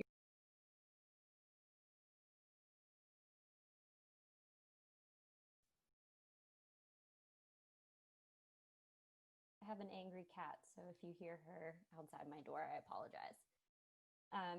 Thank you, Liz. Before starting, I would like to congratulate Sam on her first international conference presentation. Not quite probably what she expected, but very successful and really good experience for her. So I'm Jen. My pronouns are she, her, and I am the Invertebrate Paleontology Collection Manager at the University of Michigan Museum of Paleontology. My co-author. Jen, I'm just going to interrupt you. You're really quiet. Okay, can you hear me better? I think that's a little better, yeah. Okay, I can try to move Thank closer. Okay. So my co-author, Mike Toper, is part of our local club, the Friends of the UMMP, which I will refer to as the Friends throughout this talk. I'm a new addition to the UM community, but a longtime member of fossil clubs in the United States, and I find great accomplishment in fostering collaborative relationships with paleontologists on a spectrum of levels. Integrating into the Friends has helped me feel more at home in Michigan, and I know we will have many partnerships to come. But not all relationships are successful, and there have recently been the disbandment of clubs due to lack of support from partner museums. And it is critical that we as museum professionals do not let this become a trend into the future. Next slide, please. For some background, the Museum of Paleontology was established around 1926 and is a research museum made up of curatorial faculty and collection staff. This is a separate entity from our public-facing museum where we loan specimens to be placed on display. The Friends were formally established in 1971 by Robert Kessling, a former UMMP curator and director. Alongside Kessling were Ruth Chilman, a retired school teacher, and Jean Wright, a homemaker when she first connected with Kessling and the museum. Both of these women were extraordinary in their own right and are recognized through many publications with museum staff and faculty. But to set the stage of the special nature of this club, let me share a quick note about Jean Wright. She was born before 1900 and was a homemaker when she first connected with the UMMP, and with encouragement from faculty, including Kessling, she enrolled at the University of Michigan and pursued both her bachelor's and master's degrees in geology. She graduated with her degrees at about 56 years old, and she went on to publish work on the Devonian fauna of Michigan on her own. An unlikely life change had she not been connected to Kessling and the others who encouraged her to advance her education. The Friends are actually celebrating their 49th birthday tomorrow, so that is very exciting. Next slide, please. The Friends have acted as UMMP ambassadors in many regards, and I think it is important to recognize them as an extension of the UMMP. Similar to museums and natural history institutions, they curated fossil kits from collected local material that shared the diversity of common fossil finds. These were sold through the public museum gift shop and at other events as a source of income for the club. The Friends participate in the Natural History Museum's Identification Day, where folks can come in and talk with experts about their various fossil and rock finds. They participate in local gem and mineral shows. They've co-authored books describing the local fauna and have an online presence. And I'll go into some of these accomplishments in greater detail on the following slides. Next slide, please. So through a collaboration with Shannon Peters' MacroStrat group at the University of Wisconsin, the Friends have an interactive webpage with a geological map of the Michigan Basin and a variety of representative images of local fossils. The website is continually updated by Friends as they work to image their personal collections, and the site is also easily searchable. This is excellent for a variety of reasons. You can kind of look into the personal collections of these collectors, and the UMMP also uploads specimens, and we've actually had some interest in some of the trilobites, which have kind of resulted in excellent preparation done, which has also improved our collection. Next slide, please. The strata and megafossils of the Middle Devonian Silica Formation was a huge accomplishment for the Friends in 1975. The well-illustrated and detail-oriented publication has acted as a guide to the Silica Formation to professional and avocational paleontologists. As the text aged, it has become more and more difficult to obtain a copy, and in 2004, discussions began on an updated edition which includes minor amendments to text to clarify for the reader, providing updates on localities that are no longer accessible, and refigured the images through modern technology. The reprinted version is still available for sale, and if you're interested, please let me know and I can send you a link. Next slide. To advance public understanding and provide community engagement, the Friends have actively supported both the UMMP and the Museum of Natural History. In several instances pictured here, they have purchased various aspects of ancient life, specifically for the purpose of display. As natural history museums and science centers are amazing places to spark interest in young minds, the Friends are well aware of this and choose to support the mission of the museum. More recently, they purchased a large isotylus trilobite that was first donated to the UMMP and then put on display in the public museum, something that is kind of local and invokes wonder when anyone sees it. They are also plugged into a network where they can get word of estate sales or local fossil collections that are being sold, something that professionals are not always really tapped into. And recently there was a large sale of fossil fish, and two of the Friends ended up purchasing a large portion for their own collection. And in doing so, they allowed Matt Friedman, our director and fossil fish expert, to look through the material for scientifically useful specimens. The Friends, as a club, then purchased these specimens from the two individuals so that Matt and his students could study them. They understand both the significance of displaying and studying high-quality specimens. Next slide. As academics often do, we find the need to quantify the success and outcomes of endeavors. To say that the Friends have had a successful 49 years is an understatement. 3 of the Friends have received National Paleontological Awards. They have participated or donated fossils to support at least 5 graduate theses. They have been acknowledged in over 15 articles, co-authored more than 20 peer-reviewed papers, have had over 25 taxa named after them, and they have donated countless specimens to the UMMP and other institutions. Club members care and understand the importance of their legacy and are actively working to ensure that their collections are cared for long after they are no longer able to. They care very deeply about advancing our science. Next slide. I would be remiss if I didn't show some examples of their named fossils. These are scans from their scrapbook that Mike Topper has very dutifully curated. Kesling was a renowned expert in both echinoderms and ostracods, and was really good at fostering the collaborative experience for these scientists. Next slide. I wanted to include an excerpt from the first edition of the Silica book, which is also included at the end of the 2013 reprint. The poetic way in which Kesling describes the relationship between the UMMP and Friends is unparalleled. In this ever-widening circle, our common bonds were the appreciation of fine fossils and unit-by-unit collecting from the Middle Devonian exposures in Ohio, Michigan, and Ontario. To me, someone who has never known Kesling, it is very clear that he understood his limitations and the sheer value of collaborating with a group of dedicated people. They were not simply collectors to him, they were his peers, collaborators, and fellow experts in the Devonian and other fauna. Next slide. It would be inappropriate for me to carry on about this successful partnership and not mention the key ingredients. The first thing to remember is that collectors are collaborators and that they are really interested in learning and the scientific process. Don't wait for them to find you, although they probably will. Start the conversations early. There are gossip and ill will kind of spread within the community, and there's a lot of misconceptions that professionals want to steal your fossils or your work. This certainly happens, but these people are not the majority of professionals.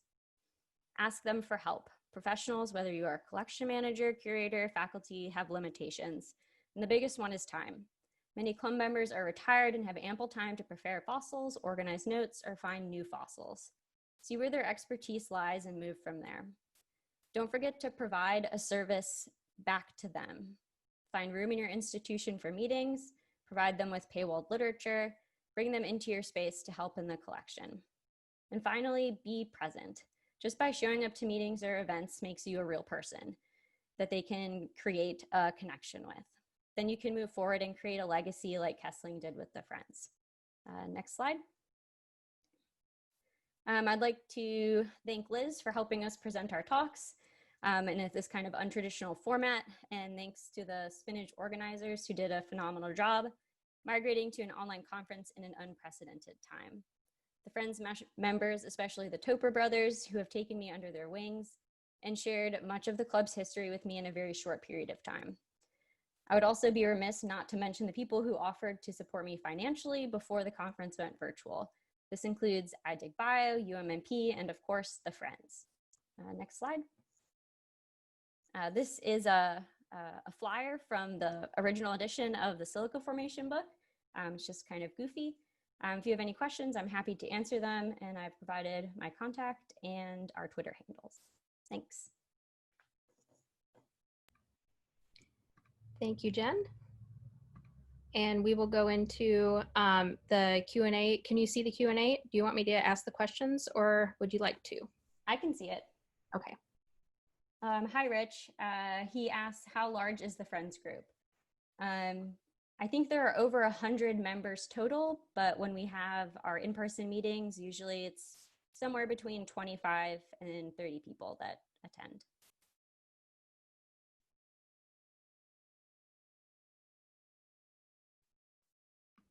You did such a great job presenting that no one's got questions. It's always nice to see a really good collaboration between avocationalists and museums. I have a quick question for Jen. This is Talia. Kind of following up on Sam's last talk and also what Paul was talking about donations. Are you guys seeing an increase in the Friends group members donating collections to the museum? We're certainly seeing that at University of Colorado as people are moving into retirement homes. And as Paul was saying, a lot of them, you know, their family members or their kids don't want their collections. Yeah, I'm not sure if it's an increase, but a lot of our club members are reaching kind of an older age at the same time. And many of them kind of donate along the way. If they find something they think is valuable, they'll contact researchers and then donate the specimen to us, and then the researchers work on the specimens. But we do have a couple bequests that we're working on to make sure we have the space and resources to care for kind of very large donations. Jen, there's another question in our Q&A. Do you have a history of the Friends online? I do not. I guess the YouTube video is kind of the first account. I'm working on scanning their scrapbook now, and those will be kind of available internally, but I can ask if they want to post it on their website. All right, Jen, does your museum accept fossils as donation from abroad collected by me, for example, from India by fieldwork and brought with approval by the Geological Survey of India? For example, I've donated a fossil of ammonite from Jurassic period with, apologize if I pronounce it wrong, the Cooch area in Western India. Yes, we do, as long as permitting and kind of all of the paperwork is appropriate, then we do accept donations from abroad, as long as it kind of fits within the purview mission of our institution. Looks like we have another. Do you have any members actively working known sites for the museum? Many of the sites that the Friends really worked hard to collect at are not what they used to be. Many of the silica formation quarries have since closed or were filled in. And I think there are still a couple outcrops, but they're not as productive as they once were. So mostly it's curating what they've already collected. Do the Friends volunteer with curating specimens they donate? So there hasn't previously been a huge volunteer program at the museum. I started one in February, which is kind of bad timing. So I got a couple people into the collection to start helping with stuff, but that is definitely something we're working on doing into the future, because I certainly need help with all of the material. You mentioned that the Friends are aging. Do you have a plan on reaching out to younger folks? Yes, so I've gotten a couple younger members to join through people asking to do class project interviews. I'm like, oh, well, you're local. You should come hang out with us on Friday and meet a bunch of people who also really like fossils. So we've gotten a couple younger members in high school and one who's graduating junior high, but it's certainly a problem. And many young people don't want to commit 3 to 4 hours of their Friday evenings to hang out with a lot of older people.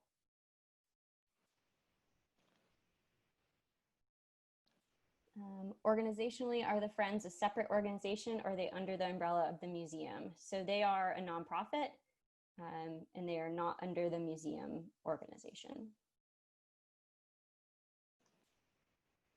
Liz, is there time for another question or not? Yes, there is time. May I ask one? Yes, you may. We have 4 more minutes. Okay. I am curious, Jen, and others that are here to weigh in on how do you plan? So you ask these questions about these people maybe making a relationship with you where they say at some point they want to give you their collections. How are you doing this or trying to do this in terms of space planning and trying to plan for the future of being able to take these? And I don't know if any Europeans are staying up late. I know they're very interested in this topic as well. That's a really good question, Deb. So I'm fortunate in the fact that the UMMP has moved into a new collection facility, and there is room for expansion. Not a significant amount, but there's enough. The bigger issue is when the collectors want their collection to stay together and they have multiple cabinets worth of stuff. It'll take a lot of reorganization on my part. But I think the other idea that I've been kind of toying with is making sure that they know there are other institutions. So it might not be ideal for them to split up their collection, but if it's really well curated, there's no reason that we need it all if it can benefit other institutions as well. I don't know if anyone else wanted to answer, Paul. No, I was just going to agree with one of your points that if you spend a little bit of time with some of these amateur groups, give talks at their meetings, attend their rock and fossil shows, maybe even see if you can set up a museum display at some of them. And just before the lockdown, I had Asconi, the Earth Science Club in Northern Illinois, come in for a tour.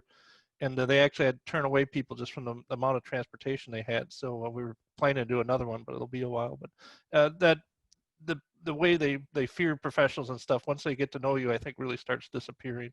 And so I think that's an excellent point. A little bit of time can lead to some good relationships.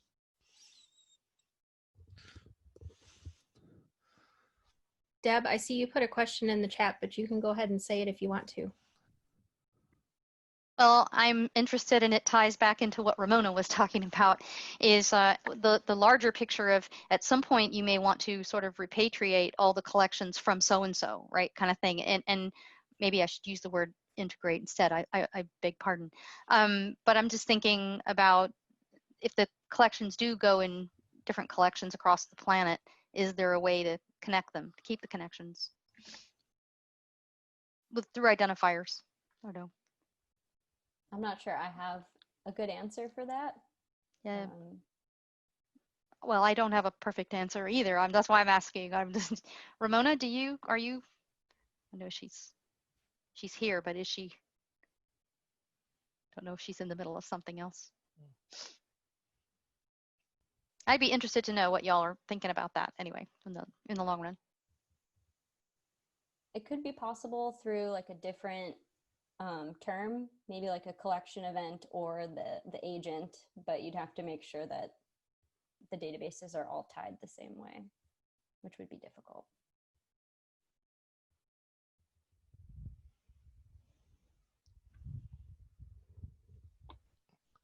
That is a tough question to answer.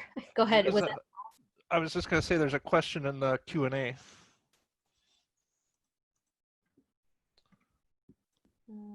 Are these donated collections housed by collector or by taxonomy? We actually have multiple collections. We have a type and figured, and then we have systematic, and we have a very large stratigraphic collection. So it depends on the collector's preference in some cases. So if the material's been figured, it's going to go into that locality. But for example, the Topers have a very large Middle Devonian collection. So that will probably be housed in our Middle Devonian kind of section or aisle. All right, thank you, Jen. You can go ahead and turn all of your stuff off. And our last speaker for this session tonight was supposed to be Mariana Marcos, but she is having some technical difficulties. So her co-author, Luis, is going to give the talk for us. It's entitled A Window to the Future, Saving an Orphaned Herpetological Collection. So Luis, if you could go ahead and turn your stuff on. I'm going to get your, no, I can hear you. Yes, back camera. My camera is not working. Anyway,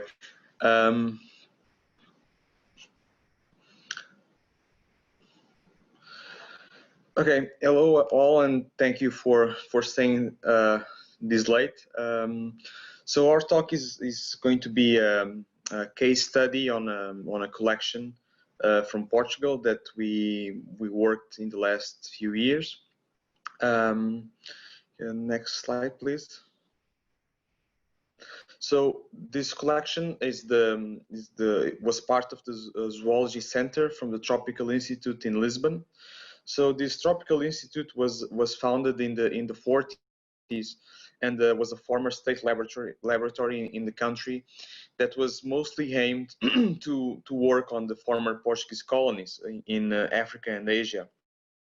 And these collections and the research that was done in here was mostly to study the zoology, the botany, the parasitology, anthropology, agriculture, and everything else that was related to the colonial enterprise of that times.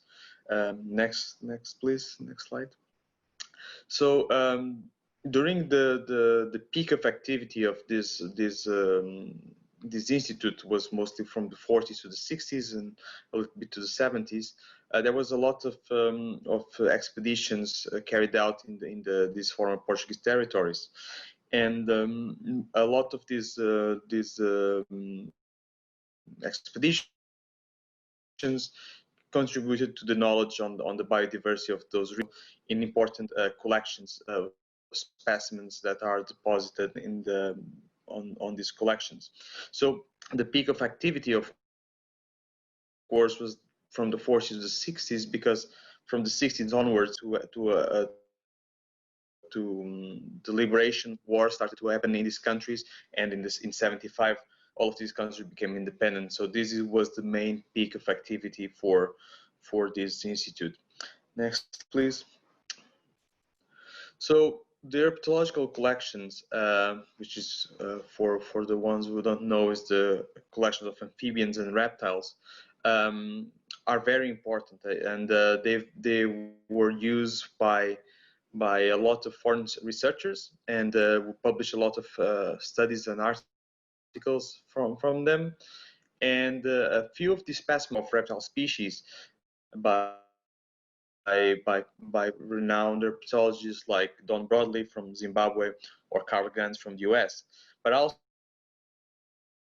from other Portuguese researchers who did these surveys, which until today they are important parts of our knowledge on the biodiversity of these regions. So next slide. So as long as the time passes, unfortunately it happens a lot with some museums and collections, the investment went down, the people in terms of people, staff that was working the collections went down, and that meant less research and proper curation of specimens. So we even start to lose specimens because of this lack of investment and staff. Next slide.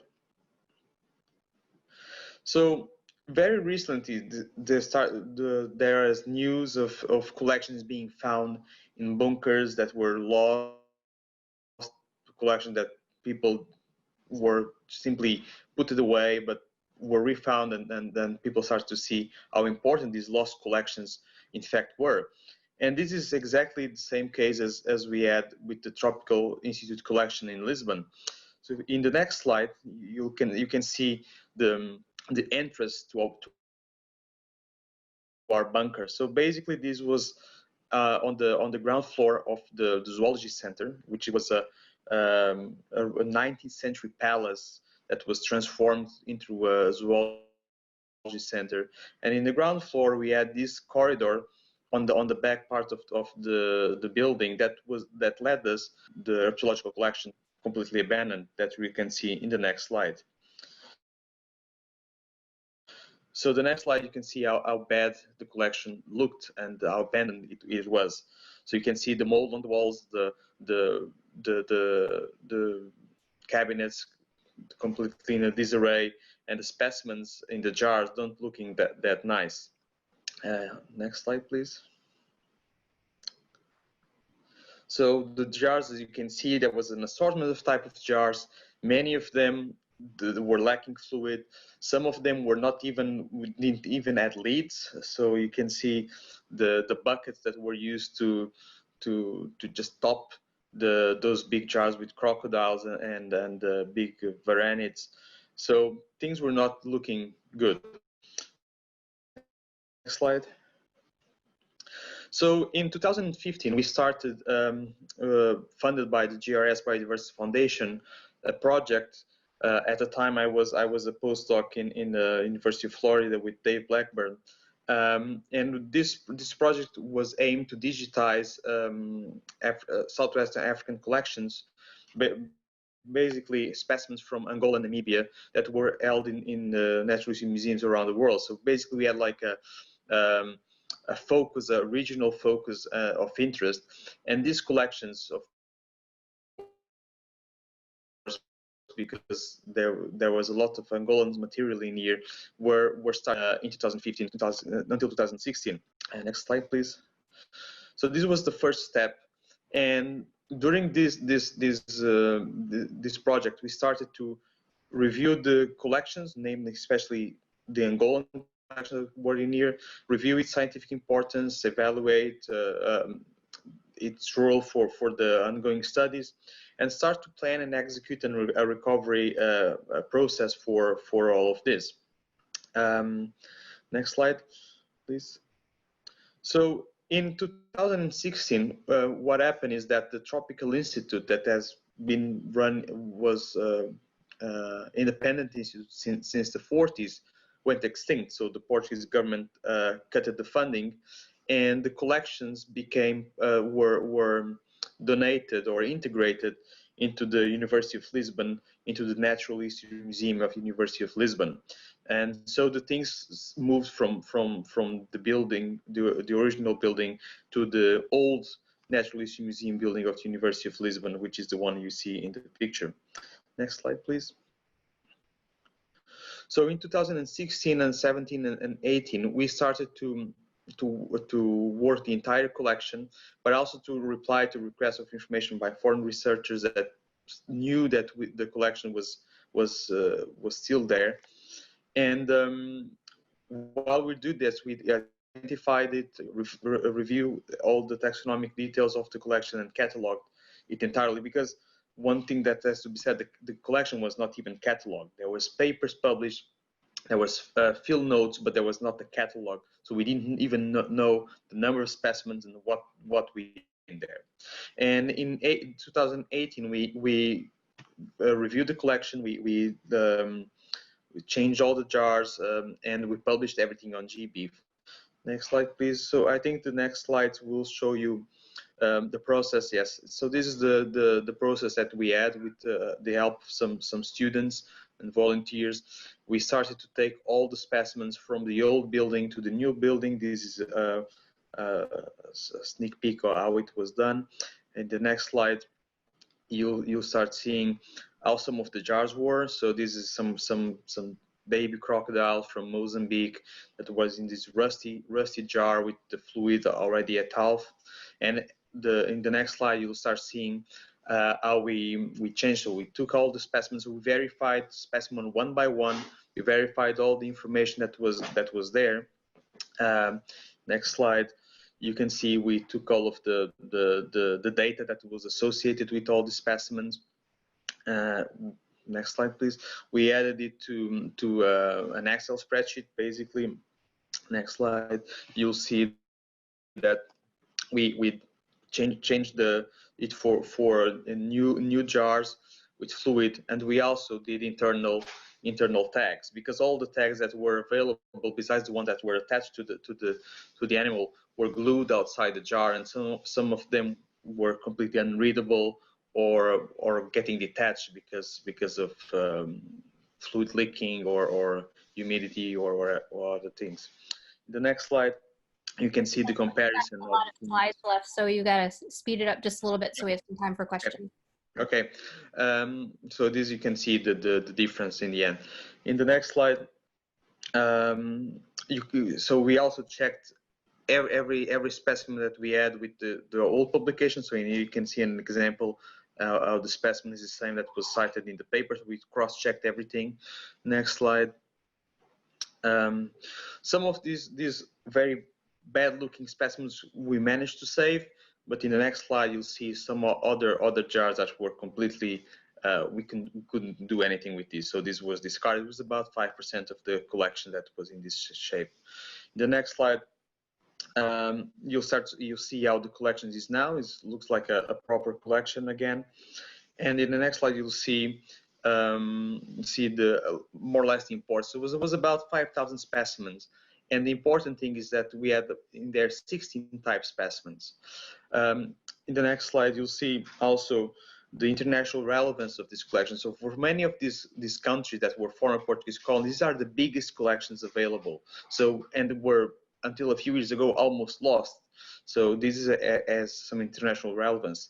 The next slide, you'll start seeing also the new uses. So all of these collections are now in GB available. And also, next slide, you'll see the papers we started to write based on these things. So we started to find also new species that were in these collections. One thing that was almost going to the trash, it started to yield some interesting discoveries. So in the next slide, so if you can just pass a few slides, you should just see some of the picture of the different papers we wrote about this. So new species descriptions, checklists, and now also an atlas of Angola. It's one of the countries, but also we use this information for IUCN release assessments. This was last year in Johannesburg, based on the data we got from here. And also this collection is now used to teach students, both students that study herpetology, but also students that study conservation of collections that come here to see how this was done. And basically this was our work. We want to acknowledge our funders, the people who work with us, and I'm open for questions. Thank you. Thank you, Luis. Sorry to speed you up there, but I know there are some questions in the Q&A, so I want to give some people a chance to have you answer them. Are you okay reading from the Q&A, or do you want me to ask you the questions? I can read through it. So, okay. What kind of damage did you see in specimens that had low fluids? So some of the specimens, because of the low fluids, was started to be attacked by fungus. That's one of the main issues. And other specimens, of course, because of the low fluids, became dehydrated and became very stiff. So we had to try to rehydrate them using several techniques. But mostly was that completely dried or starting to get mold, which you had to clean. So did you keep the historical labels? Yes, all the historical labels were kept. The ones that were inside the jars that were okay stayed there. The ones that were outside, we detached them and we had them. We saved them also. So the ones outside. How did you determine the fluid the specimens were originally in? And if alcohol did you stage concentration of percentage like 70? So the most of the specimens were in formalin. So for what we did, we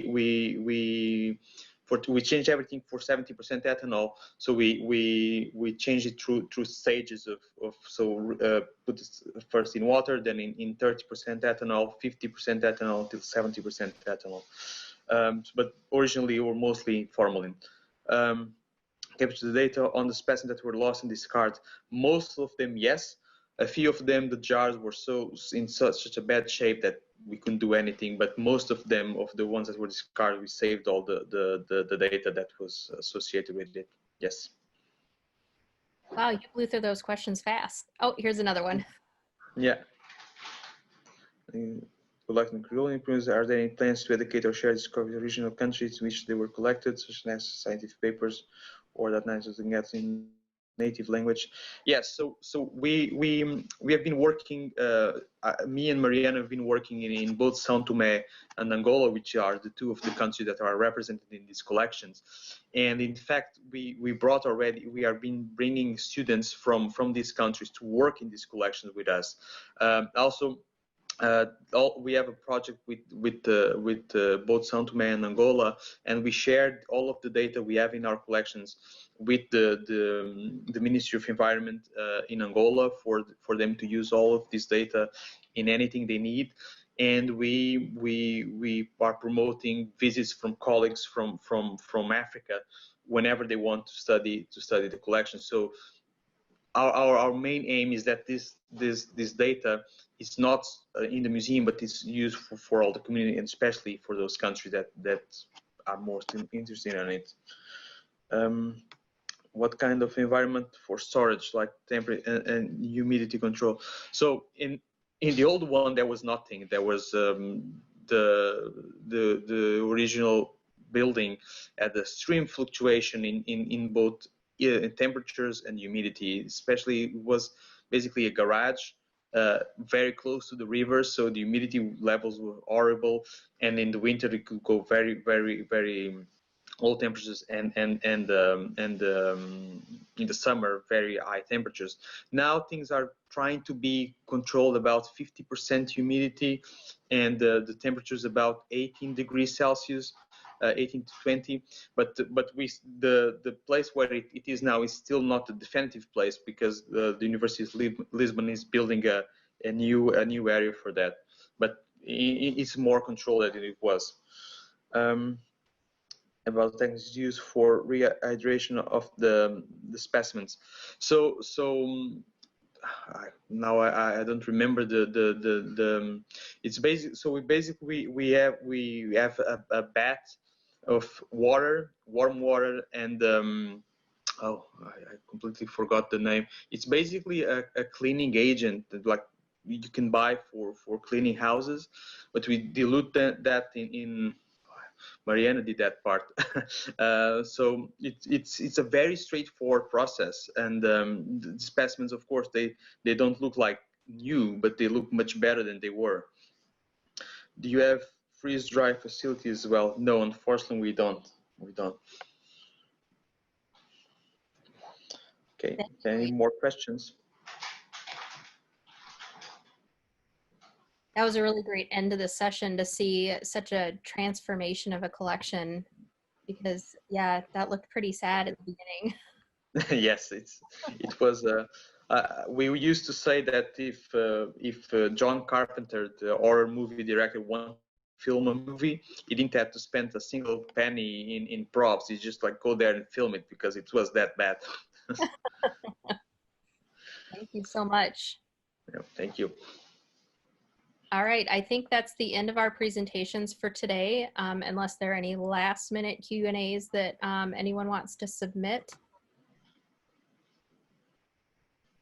Paul or Talia, do you have anything as far as announcements for tomorrow before we end the session? I don't have any announcements for tomorrow, but I just wanted to thank all the presenters who did a wonderful job.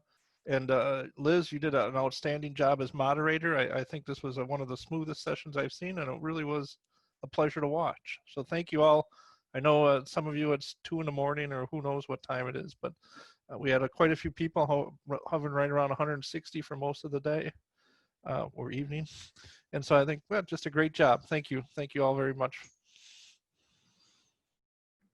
Yeah, I'll just reiterate what Paul said. And a couple of people asked about recordings. We are recording all the sessions, and they will go up on the Spinach YouTube channel as soon as we can get them up, which may be a couple days, but bear with us on that. I know there has to be a little bit of fixing to make sure everything runs smooth before they can be posted. So there's a little bit of lag time there.